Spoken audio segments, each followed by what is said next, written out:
action. Sorry, I'm still just in shock that we're reviewing this today.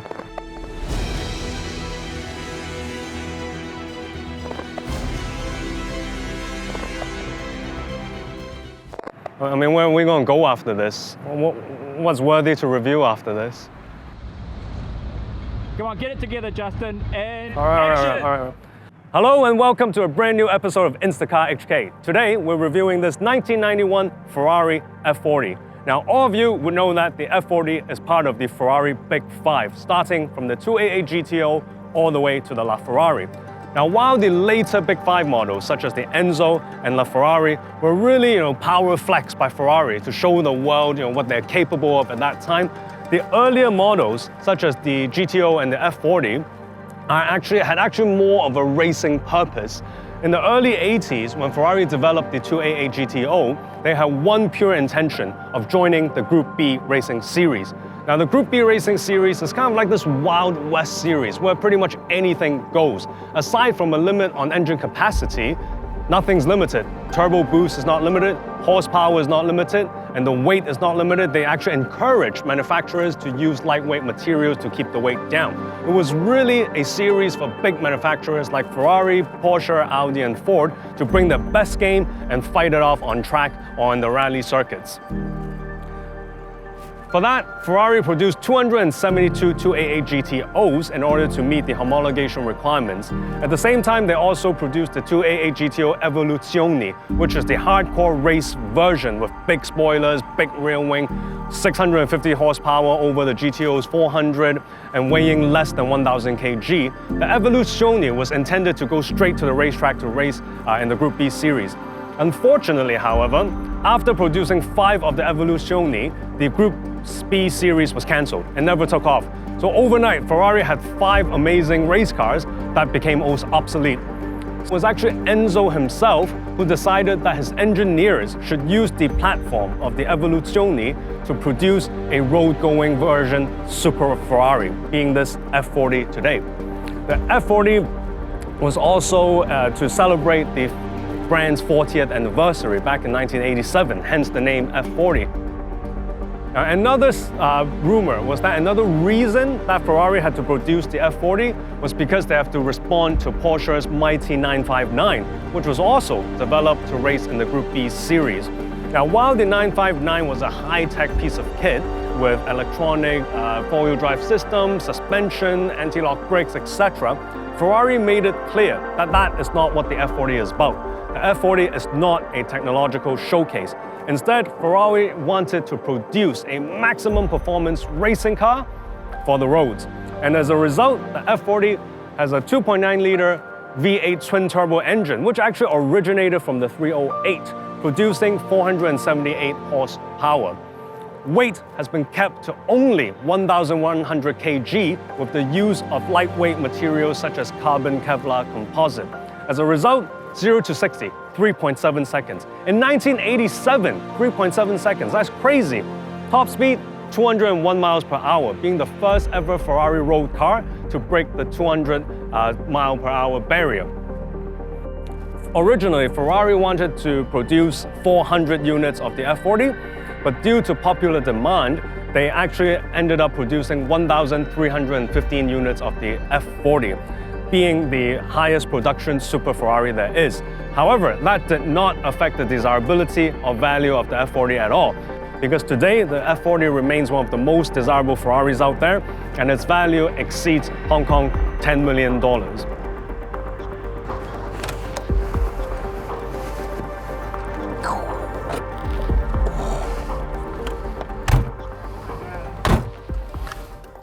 So, we're now heading to our second location.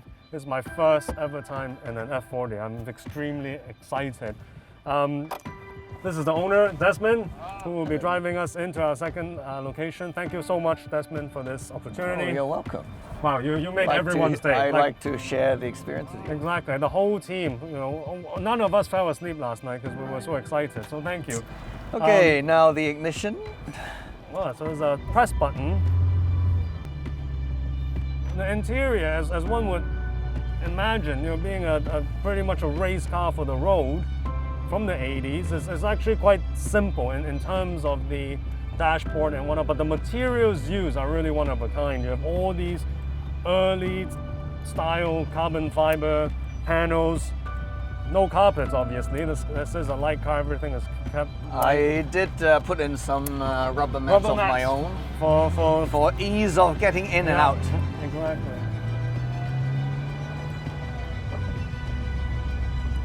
The ride is pretty good. It's not too bouncy or anything.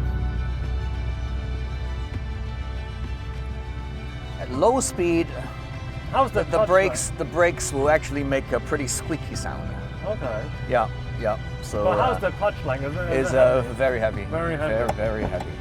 You see that? There's a dog leg first, like most of the old Ferraris. So tell us, Desmond, tell us the sort of history of how you came across buying this car. I mean, it's an F40. You don't buy it just overnight. Wake up and decide to buy one. Please do share your story. Okay. It's always been my dream car since I was a student. And I've always loved cars. And the F40 somehow has an aura about it.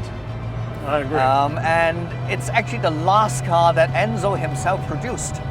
Yes. And he actually unveiled the car himself at the motor show. Yes, that does make it very significant. Yes, He was and very in fact, owned by it. unfortunately, he died shortly afterwards. Yes.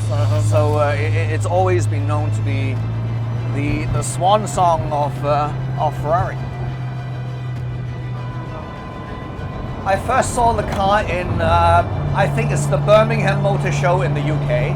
Right, NEC show. I think. Yes, yes, and I've been a little bit obsessed with it ever since. So that would have been in the late 80s when this car was first released. That's in right. 1987. When the dream realized. In 2017, I started looking for one. Right. I actually sourced 5 F40s before I chose this particular model, Right. this particular car. So in 2017 you started your hunt, and then where was this car from? Where did you buy it This from? particular one, I bought it from the UK. Okay, UK car. Yeah. So I have to say that's one of the most ordinary and extraordinary story I've heard. It's ordinary because, let's face it, I think millions of people around the world would have seen the F40 somewhere in the 80s or 90s, TV car show, and became their dream car. So in that sense, it's very ordinary. But I think the extraordinary part is 30 years later, you actually realize and got yourself one.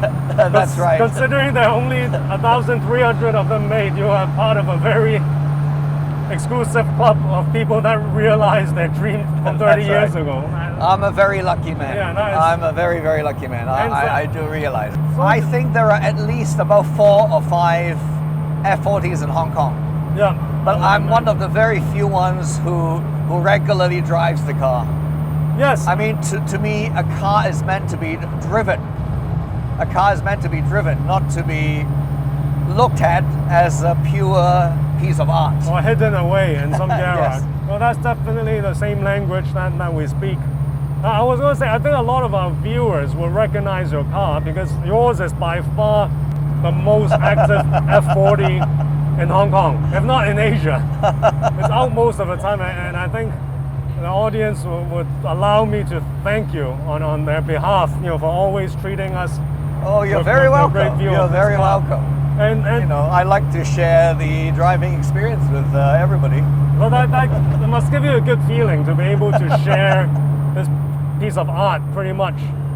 I know Desmond is a huge supporter of the Classic Car Club's Trader Roadshow, and every year he brings it out, and I see Desmond sharing the car with all these different club members of people of the public and whatnot, and I think it's great. Good. Like you said, these cars are meant to be driven and shared, and not just hidden somewhere. It sounds very good. The one thing that surprises me, having sat in this car for about 5-10 minutes now, it's quite civilized. First of all, the ride is not too firm. And most important, I'm not hearing a lot of rattle noise or anything, despite I'm sure this car does not have any sound deadening, it doesn't have carpet. It's actually quite civilized in here. It's quite a good atmosphere. Well, wait for some broken roads. Some broken, let's try to avoid that today. You'll get a lot more rattle. Yeah. The gear ratio seems to be quite user-friendly as well, and it doesn't feel too short. It is quite long. Yeah. Actually, it's only a 5-speed. Right. If you are used to more like the 7-speed or even 8-speed gearboxes on modern cars, the gear ratios are actually quite long. Given we're a classic car channel, I think this is just perfect. Yes. 7 and 8 speeds is already a few gears too much for us. Has this car met your expectations? Have it exceeded it, or were there any shortcoming? What's your experience now, having bought it for a few years now? Okay, it does have not too good reputation, particularly in the wet. In the wet, right. Okay, the car has no traction control, it has no limited slip kind of thing, it has everything is your own control. It has no power steering, no power brakes, nothing. It's a real man's car. The car is so raw. Yeah. The only word I can use is raw. It's very, very raw. You have to do everything by yourself. You know, you cannot rely on the car to save you. Yeah. So, and it does have quite a bit of turbo lag as well. Okay. Unlike modern cars have almost negligible turbo lag, but this car has a pretty noticeable turbo lag. I think this car pretty much defined raw in sort of post-war cars. This car really defined what raw means, right? I mean, the word raw is used a lot in car media. As you probably know, Ferrari or any supercar manufacturers, they will never produce a car like this again. Absolutely, I agree. It's just too raw. They almost regard it as dangerous nowadays. Yes. There's no way, just the weight alone of 1,100 kg, I don't think it will ever happen again. Yes. On a Ferrari. Not a chance. Yeah. No, and as you said, no traction control and whatnot. Another thing that makes it difficult to drive, it's the width. It's about 2 meters wide. Yes, it does feel quite wide. Yeah, which is almost the same as a Mercedes S-Class. Right.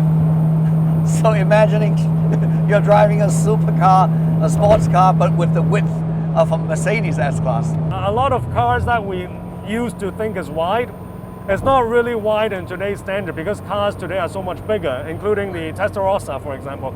But having sat in this car, it does feel quite wide and spacious. It is a legitimately wide and big car, you know, for all the downforce and whatnot. I think this car is even wider than the Testarossa. Yes, absolutely. It definitely feels like it, and I'm sure it is.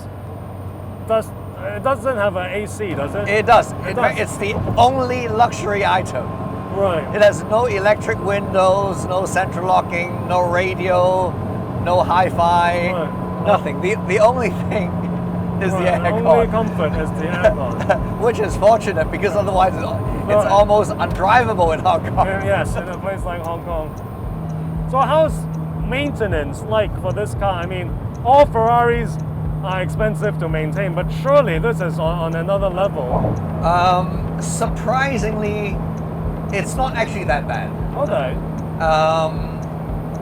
I have other Ferraris too, so I know, if anything, it's actually slightly cheaper.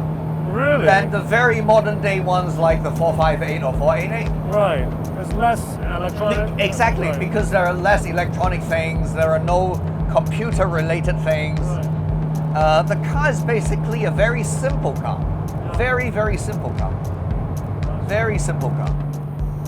I hear for F40s they have the rubber gas tanks that you have to replace every few years. Yes, supposedly every 10 years. And presumably yours has done all that. That's right. Mine supposedly was done in 2017. There's so much character in this, with these material, carpet-like material on the dashboard, the carbon fiber steel. And I think audience have to remember this is in 1987. I mean, these days, any car you see, from Toyotas to Ferraris, all have some sort of carbon or carbon-looking materials. But in 1987, this is some really advanced use of material, and really only reserved for race cars back then. You won't imagine seeing this in a road car. In fact, you mentioned the right thing, because the chassis of this car was made from carbon. The body was made from carbon. Yes. Nowadays, if you go into a Ferrari showroom, you cannot buy a car that's made from carbon. Right. From top to bottom. Yes. Even nowadays. Because of all the safety regulations and whatnot, right? It's just too expensive to produce. Yeah. Now would you all look at this? The F40 all opened up. This is automobile presentation at its best. This is Ferrari royalty. Now the F40, being the big five, of course has to look the part. It's a huge car made of carbon fiber or carbon composites. So with a very light layer of paint, if you look around the car and look carefully, you can actually see the carbon weaves underneath the paint. That is a sort of a iconic trait for the big five Ferraris, including this, the F50, the Enzo, and so on. But also with this one all opened up now, there are actually these carbon waves inside as well, inside the bonnet and the hood. One way to tell if F40 has ever been into an accident before is to look at these waves to see if they are consistent, if they are as is from factory. And as you can see from this one, they're all very consistent and very nicely lined up, as obviously this car has not been in any accidents before. And if you look into the engine bay, this is it. This is the whole glory of the F40 with the 2.9 liter twin turbo V8. It's charged by two turbochargers, Japanese IHI turbos, and producing 478 horsepower. But unlike the 308, the engine actually plays from the transverse direction in the 308 to now a longitudinal direction. And one very cool thing about the F40 is that you can see all these open wheel arrangement, front and back. They don't even have fenders. It's just like an open wheel race car, because this is a race car. And with the whole road hugging stance, the F40 has always been and will always be one of the most iconic Ferraris ever made.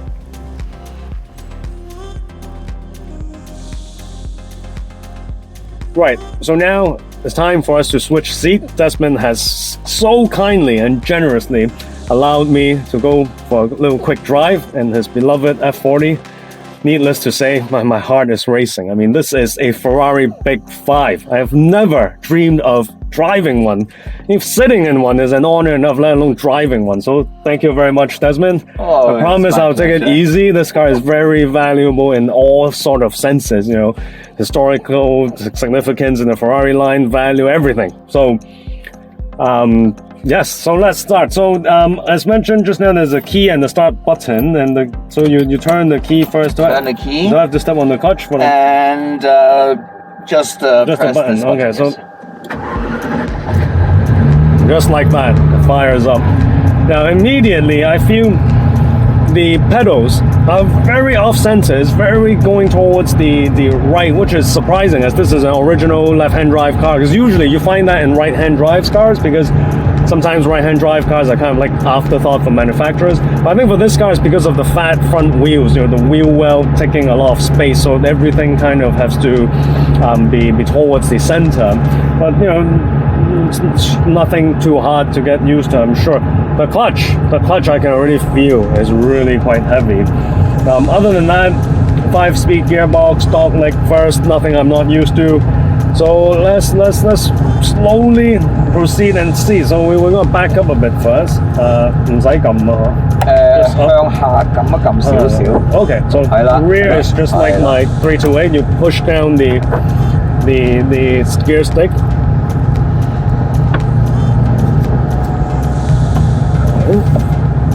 Needless to say, visibility of the rear is almost awful, right? Almost non-existent. But you got a great view of the perspex glass and the and the engine. But the front view, everything is good. It's just from an era where the A-pillars and whatnot are still very thin. All right, now it's time to head off. Now, oh, and the clutch is quite sensitive. There's not much space to modulate. Quite abrupt. All right, which is expected from a race pedigree car like this. It's all warmed up, so I don't think I have to skip second. Is second hard to get into and cold, Desmond? Yes. Yes, okay. Very typical Ferrari trait. Now, obviously, this is a left-hand drive car, so it does take a little getting used to. Last time I drove a left-hand drive in Hong Kong was the Corvette that we reviewed. It feels civilized, as I say, even from a driver's spot. But definitely, you feel immediately that you're in a different type of Ferrari. I mean, this is not your usual V12, V8 or whatever. This is just the whole aroma, the whole atmosphere of the car. You're completely connected to everything. Exactly. It's because there's no power and anything. Yeah. You are the power. Exactly. Speaking of connected, the steering wheel is quite small, but it's very connected. Like, it's very direct. Obviously it's not power assisted. Listen to that. Now, I'm taking it easy, but you just know that the engine has a lot to offer. There's a lot of power there. The gear changes are a bit hard, so it's more from the old school gated gearbox. You guys will remember when I tried out the 348. By the 348, it was already there's a spring feel to it. It feels a bit assisted, but this one is still from an era where it's all you.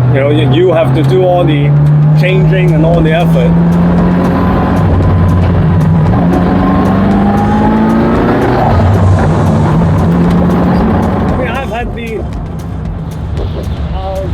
Opportunity to drive many different Ferraris since I started this channel, but this, a Ferrari Big 5, and no less a classic Ferrari Big 5, is really something else. The moment you sit in it, the noise, the surrounding, the seats, the engine sound is just something else. We're taking it easy, but wow, what an experience. I mean, really, this is nothing like I've dreamed of before. Good. So thank you so much, Desmond, for the opportunity. It's my pleasure. I think we all thank you, audience, myself, for bringing this car all the time. If you guys enjoyed this episode as much as I love this car, please give us a like, please subscribe. Please remember to click the bell button next to the subscribe button so you know when our next video will be, which will be soon. Thank you.